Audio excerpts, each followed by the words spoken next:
നോക്കൂ, നമ്മുടെ അലമാരയിൽ സൂക്ഷിക്കുന്ന ചില വസ്തുക്കൾ നമ്മുടെ നിത്യജീവിതത്തിൽ എന്തുമാത്രം പ്രയാസങ്ങൾ സൃഷ്ടിക്കുന്നവയാണെന്ന് അറിയാമോ?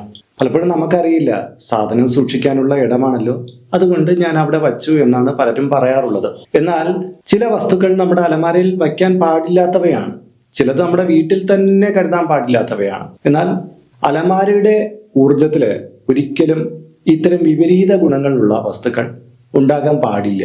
അതിരുന്നു കഴിഞ്ഞാൽ ധനപരമായിട്ട്, തൊഴിൽപരമായിട്ട് നമ്മുടെ വീടിന്റെ മൊത്തത്തിലുള്ള സ്വസ്ഥതയെ തന്നെ കെടുത്തുന്ന പല കാര്യങ്ങളും സംഭവിക്കും എന്നുള്ളതിന് പലതരത്തിലുള്ള തെളിവുകളുണ്ട്. അതിനെക്കുറിച്ച് നമുക്ക് ഈ വീഡിയോയിൽ പൂർണ്ണമായിട്ട് മനസ്സിലാക്കാം. നിങ്ങളുടെ അലമാരയിൽ ഇങ്ങനെ ഒരു വസ്തു ഉണ്ടെങ്കിൽ തീർച്ചയായിട്ടും അതെടുത്ത് ഒന്ന് മാറ്റുക. ഇല്ലെങ്കിൽ നിങ്ങളുടെ ജീവിതത്തിൽ വിപരീതമായിട്ടുള്ള ഒരുപാട് അനുഭവങ്ങൾക്ക് ഇത് കാരണമാകും എന്നുള്ളത് ഈ വീഡിയോ കണ്ടു തന്നെ നിങ്ങൾ ഉറപ്പിക്കുക. നമസ്കാരം, ഞാൻ RJ അയ്യർ ഹരിചന്ദന മഠം.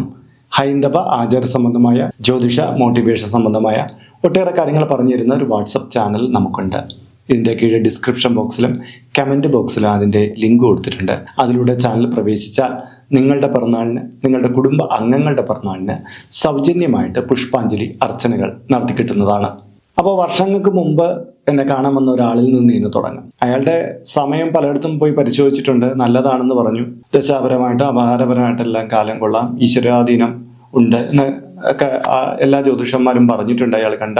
പക്ഷെ അയാൾക്ക് ജീവിതത്തിൽ ഒരുപാട് പ്രശ്നങ്ങൾ വരുന്നുണ്ട് എന്ന് പറഞ്ഞാണ് എന്നെ സമീപിക്കുന്നത്. നോക്കുമ്പോൾ കറക്റ്റാണ്, വ്യാഴദശയാണ്, വ്യാഴാപഹാരമാണ്, ഈശ്വരാധീനം നന്നായിട്ടുണ്ട്. പക്ഷേ ഇദ്ദേഹത്തിന്റെ സ്റ്റോറേജുമായി ബന്ധപ്പെട്ട ആ റൂമുമായിട്ട് ബന്ധപ്പെടുത്തി നോക്കുമ്പോൾ എന്തോ ഒരു നെഗറ്റിവിറ്റി അവിടെ കാണുന്നുണ്ട്. അത് അദ്ദേഹത്തിന്റെ ജീവിതത്തെ സാരമായിട്ട് ബാധിക്കുന്നുണ്ട് എന്നും കണ്ടു. അപ്പോൾ ആ ഭാഗത്ത് ഉള്ള വസ്തുക്കൾ ഏതാണെന്ന് ചോദിച്ചപ്പോൾ അലമാര എന്നാണ് അദ്ദേഹം പറഞ്ഞത്. അപ്പോൾ ഒന്നുകൂടി നമ്മൾ പരിശോധിച്ചപ്പോൾ അതിനകത്ത് ശംഖ് പോലെയുള്ള എന്തെങ്കിലും വസ്തുക്കളുണ്ടോ എന്ന് ചോദിച്ചപ്പോൾ അദ്ദേഹം ആദ്യം ഒന്നും പറഞ്ഞില്ല, ഇല്ല ശംഖ് അങ്ങനെയൊന്നും ഇല്ല എന്ന് പറഞ്ഞു. പിന്നീട് ഞാൻ വീണ്ടും ചോദിച്ചപ്പോൾ പറഞ്ഞു, അതെ, ഒരിക്കൽ പാപനാശത്ത് പോയപ്പോൾ അവിടെ നിന്ന് ഒരു ചെറിയ ശംഖ് കിട്ടി. അത് സാധാരണ ശംഖല്ലായിരുന്നു, ഒരു മെറ്റൽ പോലെയാണ് തോന്നിയത്. ഞാനത് അലമാരയിൽ കൊണ്ടുവച്ചിട്ടുണ്ട്, കുറെ കാലമായി വെച്ചിട്ട് അത് അവിടെ ഇരിപ്പുണ്ടെന്ന് പറഞ്ഞു. ശരിക്കും പറഞ്ഞാൽ ഈ ശംഖ് മെറ്റൽ പോലത്തെ ടൈപ്പ് ഉള്ളതുണ്ട്. ഈ ദോഷങ്ങളെയൊക്കെ എടുത്തിട്ട് കടലിൽ കളയുന്ന തരത്തിലുള്ള ഒരു ശംഖ് അദ്ദേഹം കളഞ്ഞു കിട്ടിയ ഈ വസ്തുവിനെ എടുത്തുകൊണ്ടെന്ന് അദ്ദേഹത്തിന്റെ അലമാരയിൽ വെച്ചൊക്കെയാണ്.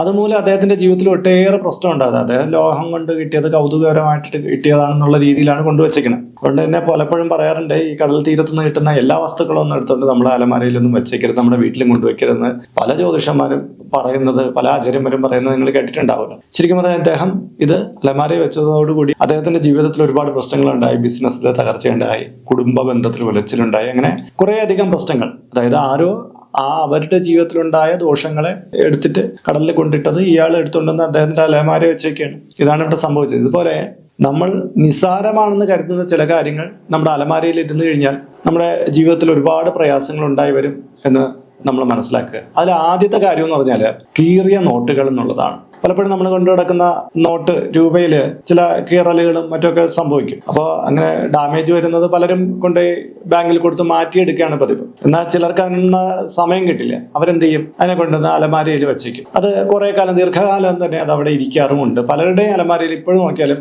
ഈ കീറിയ നോട്ട് ഒന്ന് രണ്ടെണ്ണം ഒക്കെ കാണും. ഒന്ന് മനസ്സിലാക്കേണ്ട, ഒരിക്കലും അലമാരയിൽ കീറിയ നോട്ട് വയ്ക്കരുത്. നിങ്ങൾ ഒന്ന് ചിന്തിച്ചു നോക്കിയാൽ നിങ്ങളുടെ കയ്യിലുള്ള സാമ്പത്തികം ഒരുപാട് ഓവർ ചെലവിന് ഇത് കാരണമാക്കും. മാത്രമല്ല, നിങ്ങൾക്ക് പുറത്തുനിന്ന് കിട്ടേണ്ടുന്ന പണം നിങ്ങളുടെ കൈവെള്ളയിൽ വരികയില്ല.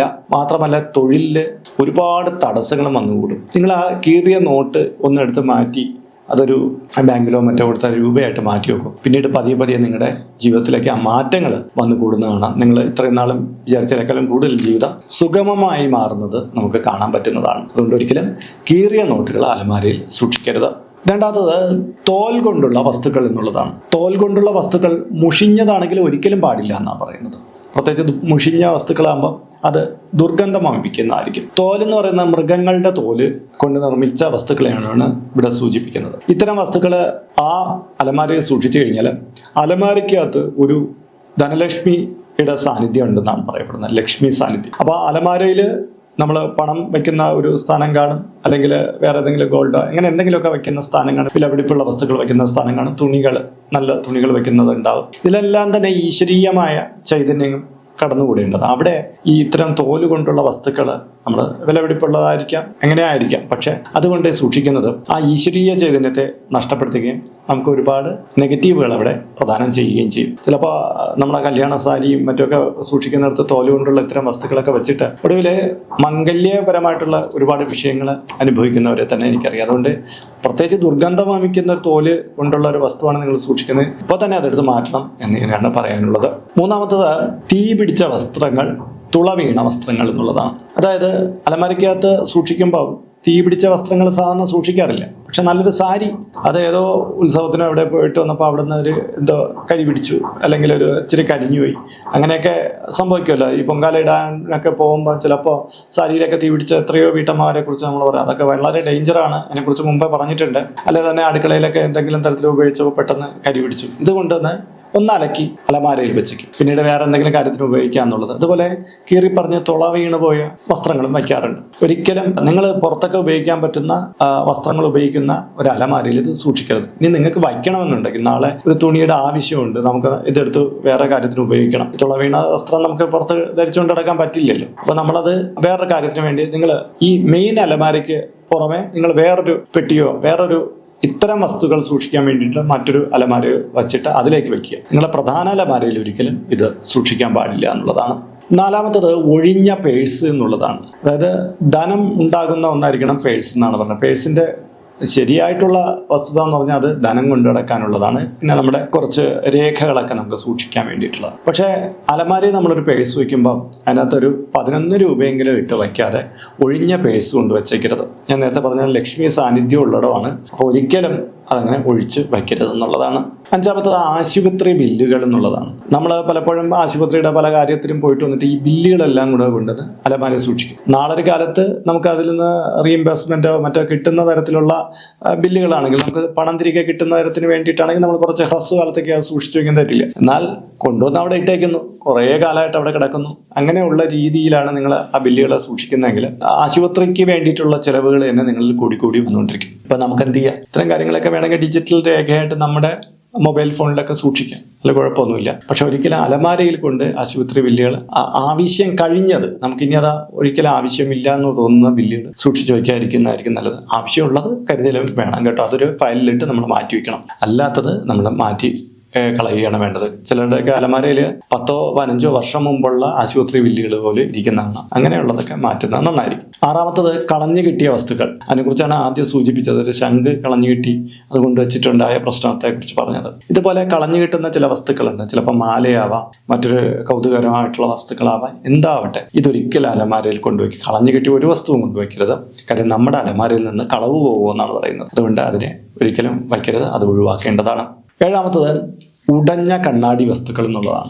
അലമാരയുടെ കണ്ണാടി ഒരിക്കലും ഉടഞ്ഞ് കാണപ്പെടരുതെന്ന് പറഞ്ഞു കേട്ടിട്ടുണ്ടല്ലോ. അതുപോലെ തന്നെ അകത്ത് നമ്മൾ എന്തെങ്കിലും വസ്തുക്കൾ വയ്ക്കുമ്പോൾ ഉടഞ്ഞ കണ്ണാടി കൊണ്ടുള്ള വസ്തുക്കൾ ഉണ്ടെങ്കിൽ ഒരിക്കലും അത് സൂക്ഷിക്കരുത്. വീട്ടിന് മൊത്തത്തിലുള്ള നെഗറ്റീവ് ഊർജ്ജം പ്രദാനം ചെയ്യാൻ ഇത് കാരണമാകും എന്നാണ് പറയുന്നത്. അപ്പോൾ നമ്മുടെ അലമാര എന്ന് പറയുന്നത് ദൈവാധീനത്തിന്റെ ഒരു സ്ഥാനം കൂടിയാണ്. അതിനകത്ത് ശുഭമായിട്ടുള്ള വസ്തുക്കളാണ് നമ്മൾ വെക്കേണ്ടത്. നമുക്ക് പുറത്തേക്ക് ധരിച്ചുകൊണ്ടുപോയുള്ള വസ്ത്രങ്ങൾ, അല്ലെങ്കിൽ നമ്മുടെ വിലപ്പെട്ട ചില രേഖകൾ, അങ്ങനെയൊക്കെയുള്ള കാര്യങ്ങൾ നമുക്ക് സൂക്ഷിക്കണം.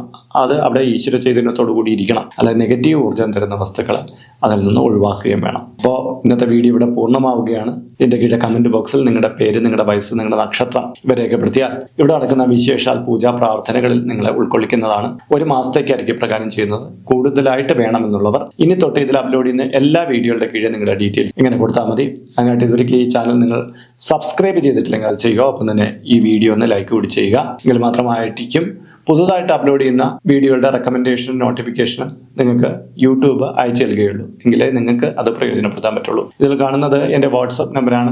ജ്യോതിഷ സംബന്ധമായതും പൂജാ സംബന്ധമായതുമായ അപ്പോയിന്റ്മെന്റിന് വേണ്ടിയിട്ടാണ് ഇത് നൽകിയിരിക്കുന്നത്. നേരിട്ട് വിളിച്ചു കഴിഞ്ഞാൽ കിട്ടുകയില്ല. നിങ്ങളുടെ പേര്, നിങ്ങളുടെ സ്ഥലം ഇവ രേഖപ്പെടുത്തി വാട്സപ്പിലൂടെ മെസ്സേജ് ചെയ്യുക. അപ്പോൾ അഡ്മിൻ ഒരു മാർഗ്ഗനിർദ്ദേശം അയച്ചു നൽകുന്നതാണ്. ആ മാർഗ്ഗനിർദ്ദേശം അനുസരിച്ച് അപ്പോയിന്റ്മെന്റ് എടുത്തിട്ട് വിളിക്കാവുന്നതാണ്. നമ്മളിപ്പോൾ ഒരു സ്റ്റോർ യൂട്യൂബിൽ ആരംഭിച്ചിട്ടുണ്ട്. ഹൈന്ദവ ധർമ്മം അനുസരിച്ച് ജീവിക്കുന്നവർക്ക് പൂജാ കാര്യങ്ങളുമായിട്ട് ബന്ധപ്പെട്ട ചില കാര്യങ്ങളൊക്കെ മേടിക്കണമെന്നുണ്ടായിരിക്കും. അപ്പോൾ അങ്ങനെയുള്ള കാര്യങ്ങൾ നിങ്ങൾക്ക് ഓൺലൈനായിട്ട് എടുക്കാൻ പറ്റുന്ന ഒരു സ്റ്റോറാണിത്. താല്പര്യമുള്ളവർക്ക് അതിൽ പോയിട്ട് അതിൻ്റെ വിലയൊക്കെ നോക്കിയിട്ട് നിങ്ങൾക്ക് താല്പര്യമുണ്ടെങ്കിൽ അതിൽ നിന്ന് മേടിക്കാവുന്നതാണ്. ഇങ്ങനെ നോക്കിയാൽ മതിയാകും. അപ്പോൾ മറ്റൊരു വീഡിയോ, മറ്റൊരു വിശേഷമായിട്ട് വീണ്ടും കണ്ടുമുട്ടും വരെ എല്ലാവർക്കും നമസ്കാരം. നിങ്ങളുടെ സ്വന്തം RJ ഹരിചന്ദ്ര മഠം. നമസ്തേ.